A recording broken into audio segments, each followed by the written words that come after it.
स्त्री क्यों समझ से बाहर है।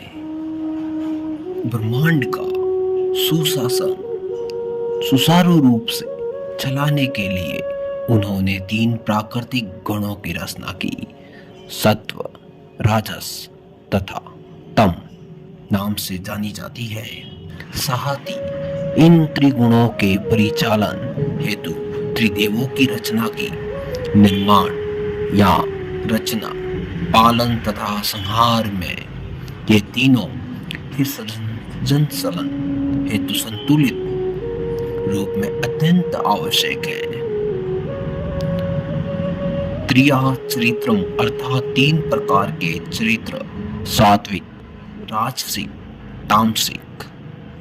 त्रिगुणात्मक प्रकृति, शक्ति या बल, सात्विक सत्व, राजसिक रजो तथा तामसिक तमो 3 श्रेणियों में विभाजित है।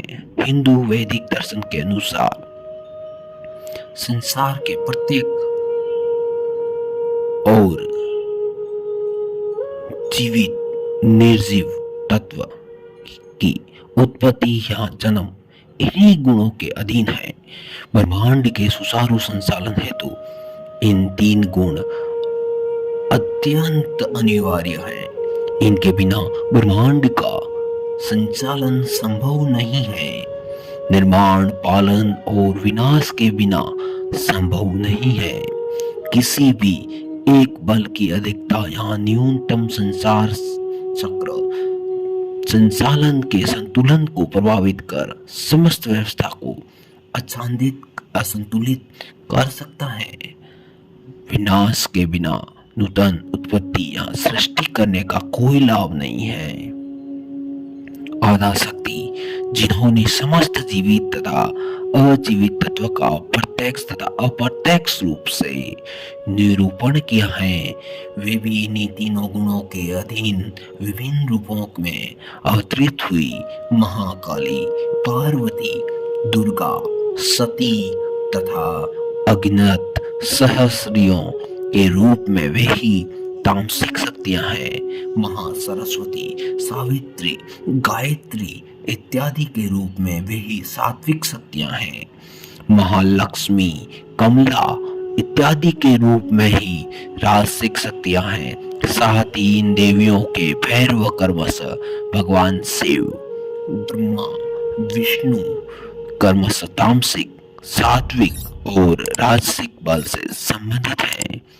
शक्ति के जब राजसिक गुण होता है तब यह दुर्गा कहलाती है।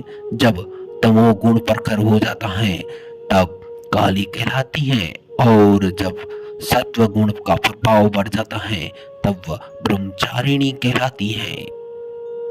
कोई भी स्त्री इन तीनों गुणों को कभी भी धारण करने की क्षमता रखती है।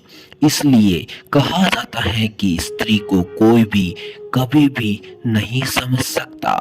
इसलिए त्रिया चरित्रम शब्द को गाली की तरह उपयोग न करें, बल्कि इस शब्द का असली महत्व जाने।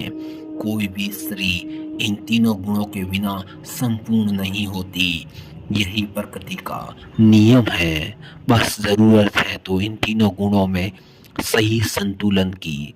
चूंकि स्त्री में चंद्र तत्व अधिक होता है, इसलिए स्त्री इन तीनों गुणों को बहुत जल्दी से धारण कर लेती है, इसलिए आपकी समझ से बाहर हो जाती है।